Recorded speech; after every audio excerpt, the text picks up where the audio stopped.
3구역 진행 상황과 향후 계획에 대해서는 여기까지 듣도록 하겠습니다. 다음으로 4구역 진행 상황 말씀해 주시죠.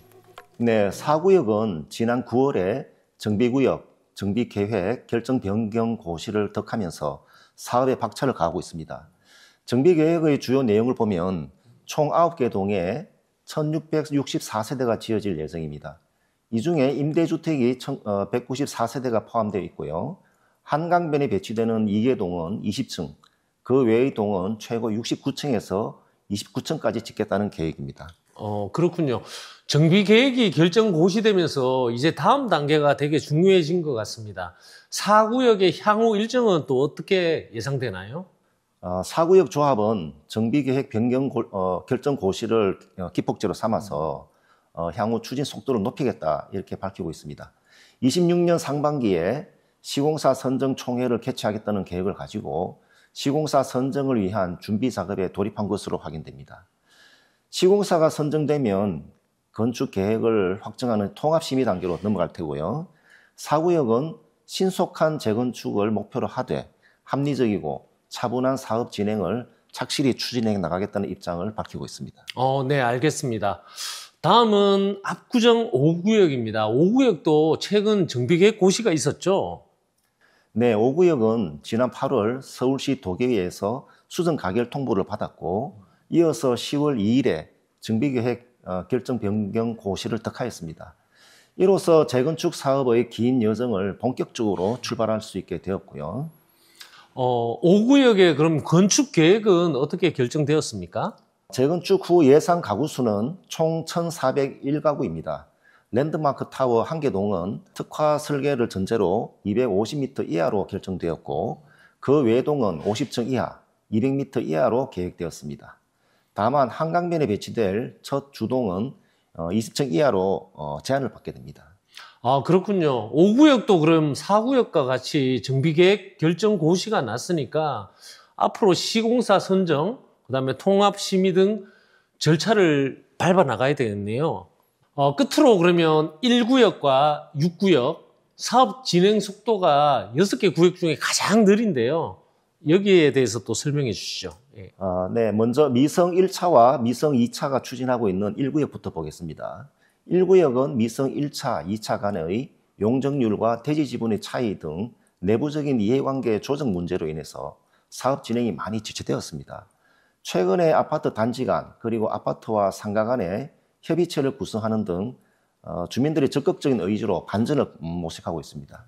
오랫동안 추진해오던 미성 1차 단독 재건축 추진 소송이 작년 12월 법원 1심에서 기각되면서 1차, 2차 통합 재건축으로 방향을 선회하여 두 단지 간의 이견을 좁히고 합의점을 찾는 그런 과정에 있는 것으로 파악됩니다. 마지막으로 6구역은 현재 역시 사업 진행이 많이 뒤처져 있는데요. 구역 안에 있는 3개 단지, 한양 5차, 7차, 8차 간의 대지 지분, 사업성, 그리고 기부 체납 비율 등에 대한 입장 차이로 인해서 사업 진도가 많이 부진한 상황입니다. 1구역과 마찬가지로 단지 간의 이해관계를 조율하고 합의를 이끌어내어서 향후 정비계획 수립, 정비구역 지정 등 재건축 사업의 초기 단계를 통과하기 위한 아주 바쁜 걸음을 재촉해야 할 상황입니다. 네, 알겠습니다. 지금까지 압구정 재건축 6개 구역에 대해서 현재의 진행 상황, 향후 계획 등에 대해서 살펴보았습니다. 마지막으로 오늘 살펴본 내용을 바탕으로 압구정 재건축의 전체적인 상황을 다시 한번 요약해 주시죠. 네. 현재 압구정 재건축은 2구역이 시공사 선정을 완료하며 확실한 선두를 달리고 있습니다. 내년에 통합심의를 준비하고 있고요. 4, 5구역은 지난 9월 그리고 10월에 정비계획 고시를 완료하였고 3구역은 10월에 정비계획 심의를 통과하면서 결정 고시를 앞두고 있습니다. 이렇게 2, 3, 4, 5구역은 신속 통합기획의 효과를 보면서 사업 초기 단계를 빠르게 통과하고 그래서 본격 실행 단계에서 이제 속도 경쟁에 진입한 상황이고요. 1, 6구역은 구역 내 단지 간 이견을 해소하고 통합 추진을 위한 합의점을 찾아서 재건축 사업 본궤도 진입을 위한 첫 단추를 꿰기 위한 바쁜 걸음을 재촉하고 있다. 이렇게 정리할 수 있겠습니다. 네, 오늘 압구정 재건축 구역별 최신 소식 잘 들었습니다. 각 구역의 복잡한 진행 상황을 한눈에 정리할 수 있는 시간이었습니다. 네, 압구정 재건축은 워낙 대규모 사업인 만큼 변수도 많고 시간이 오래 걸릴 수밖에 없습니다. 그렇지만 최근 2, 3, 4, 5구역에서 가시적인 성과가 나온 만큼 그리고 최근 정부의 규제 정책에도 불구하고 국토부나 서울시가 정부업계와 소통의 장을 마련하면서 규제 완화 등 정책적 지원을 적극 나서는 모습을 보이고 있거든요. 이에 따라서 앞으로 이들 구역별 사업 진행에 대한 기대감은 더욱 높아질 전망입니다. 노 부장님이 말씀하신 대로 얼마 전 발표된 정부의 11호 대책은 너무 강력했습니다. 기존 압구정 재건축을 비롯한 강남 3구, 용산구의 정비사업지는 이미 규제지역으로 묶여 있어서 달라진 게 없습니다. 변동이 없습니다.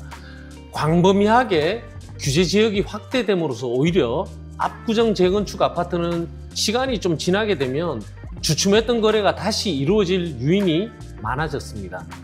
다만 압구정 이외에 이번에 새로이 투기과열지구로 확대 지정된 지역의 정비사업, 특히 재건축 현장의 경우에는 조합원 지위 승계 금지, 5년간 재당첨 금지, 다주택자 이주비 중도금 대출 금지 등 양도나 양수에 상당한 제약이 따를 수밖에 없어서 반드시 전문가의 자문이나 상담을 거쳐서 거래에 신중을 기하는 것이 바람직해 보입니다.